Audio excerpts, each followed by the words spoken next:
Hi, I'm Di with Sister Chicks Quilting. Thanks for tuning in today. I'm standing in front of this really cute Disappearing 9-patch quilt. That's what we're going to talk about today.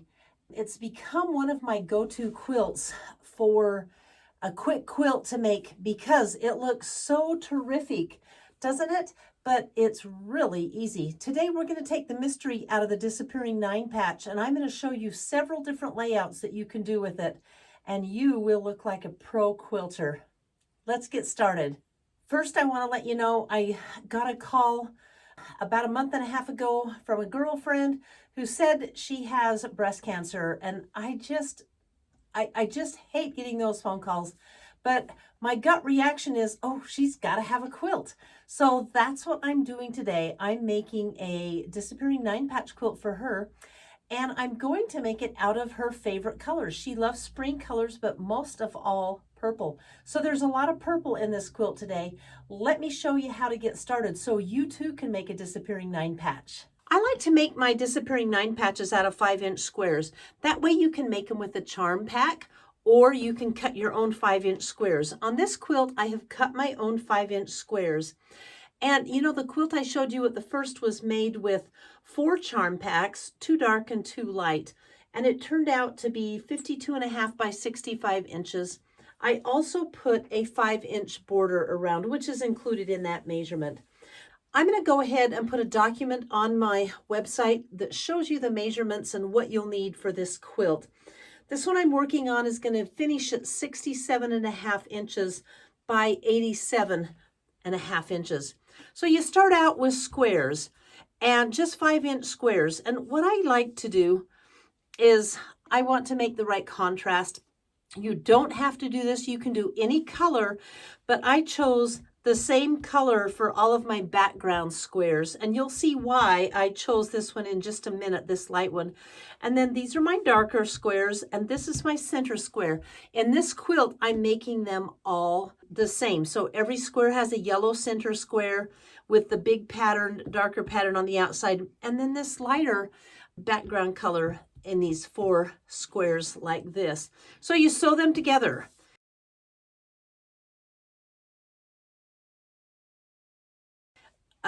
And then you sew them together right here and here. And when you do, you end up with this. So this is, of course, a 9-patch. And I'm going to go ahead and cut it for you right now. I'm just going to center it. Now this is about 13 by 13, and I'm trying to center it as much as I can. I'm not going to square it up. On this one, I just don't. So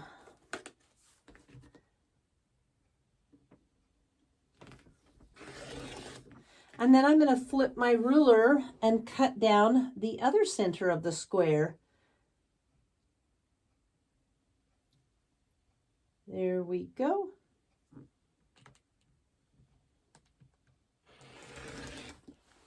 And this is what you end up with. So, see my center square? It's turned into 4 little squares. And my light background square has turned into strips. And then this square is kind of a center square. And that's why I cut it the way I do. You can do whatever you want. My directions are going to be to do it for this way. Now there's several layouts we could use, but I like to sew my blocks together like this.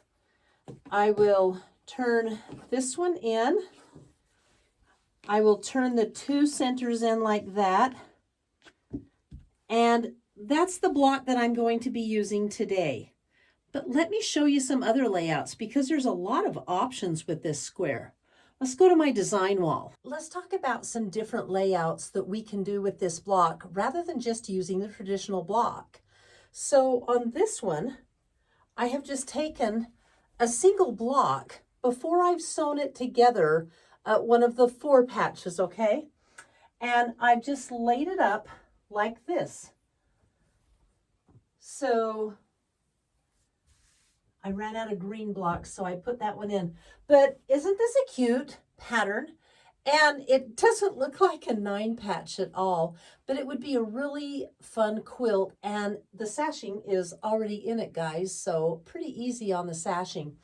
The only thing you're not going to have with this layout is, notice it seems to be a lighter border around here, but it's not going to be on the right side or on the top because we're laying the block up like so. So what you could do is cut some 2.5-inch strips to sew here and on the top, and it would make the quilt appear very finished and look good. And of course you'd want to put the yellow 2.5-inch block in between the strips, and that would turn out to be a really, really cute quilt. Such a great idea. Let me show you another layout. Okay, on this layout, you're going to make a block, and that block is going to look like this. And we're going to turn all of the big blocks to the inside. And the little yellow blocks are on the end. So tell me that's just not cute. It's not cute. Oh, I think that was the engineer talking. Anyway.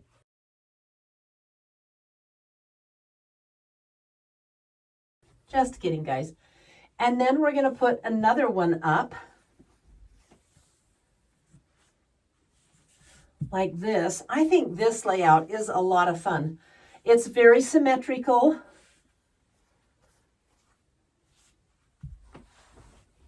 I'm going to throw a few more up so you can get a good idea of how it would look in a quilt. And my fingers are just sticky here. They don't want to work. Could it be the chocolate that I've been eating? Probably not.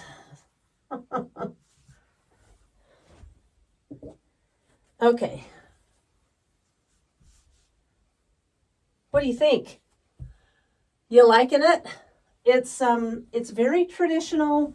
It's very symmetrical. On the next one, you could turn it. If you do the two colors like I've done, let's get this down here.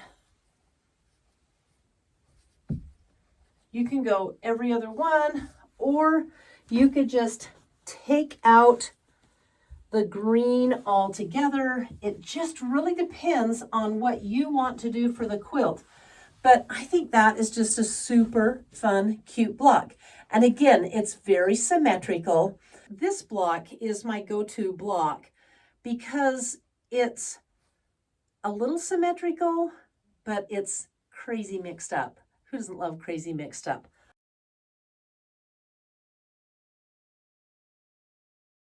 Let me show you how that one works. Okay.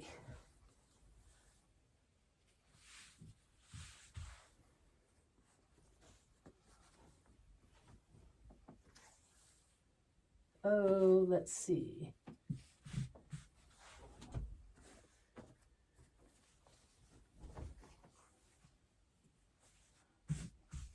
So when I put it together, what I'm doing specifically is I'm not wanting my yellow corners to touch. So I'm flipping every other block. All right?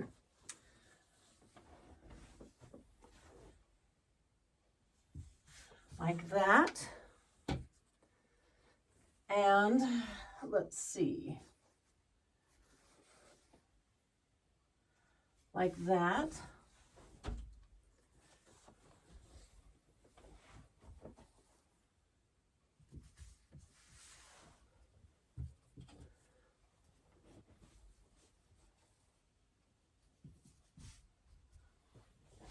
All right, what do you think of this layout?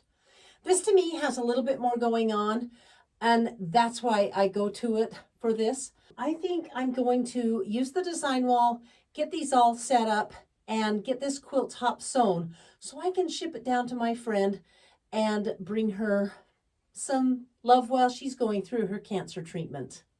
So I've got the quilt done. I can't wait to quilt it and ship it off to my friend Candy. You know, I don't know if she watches my videos or not. I don't think she sees these.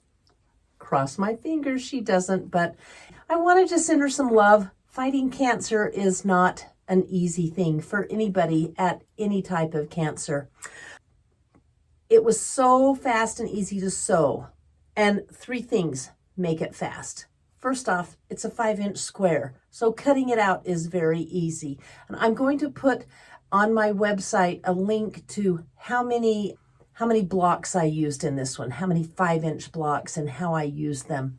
And then you can chain the 9 patches, and chaining goes so fast.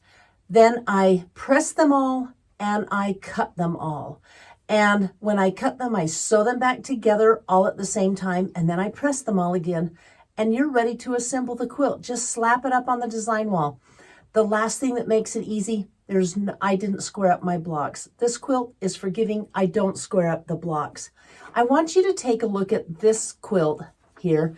This was for one of my friends, Saya, who is still fighting a really crummy cancer and going through some major surgeries. And I know that this quilt brings her a lot of comfort. When she got it, her husband sent me a picture of it. It was so sweet. And she had the picture just snuggled up to her cheek because I put the cuddle on the back. And it was so much fun. I know she gets a lot of comfort from this quilt. But again, it's this Disappearing 9-patch pattern. And I think this is her grandson in the picture with her. She's enjoying this quilt. I was so excited to give this quilt to her the minute I found out she was suffering from this awful cancer. And she has taken so much comfort from it. And that's why I do this. Now, remember, on the very last Friday of the month, I'm going to be giving a quilt away for one of you viewers. All you have to do is comment and tell me your cancer story or your friend's cancer story, how you would use this quilt. And again, I'm giving the quilt away because not everybody has the means or the ability to whip out a quilt. And I want to give that gift to someone else in our community. So thanks for tuning in today. I'll see you next week. I have a really great quilt. I'm going to be working with a panel. And oh my gosh, the panel is crooked, like so many of them are. And I'm going to talk to you a little bit about how I straightened that panel out. I couldn't get it 100% straight, but I got it a whole lot better. So see you next week. Until then, bye.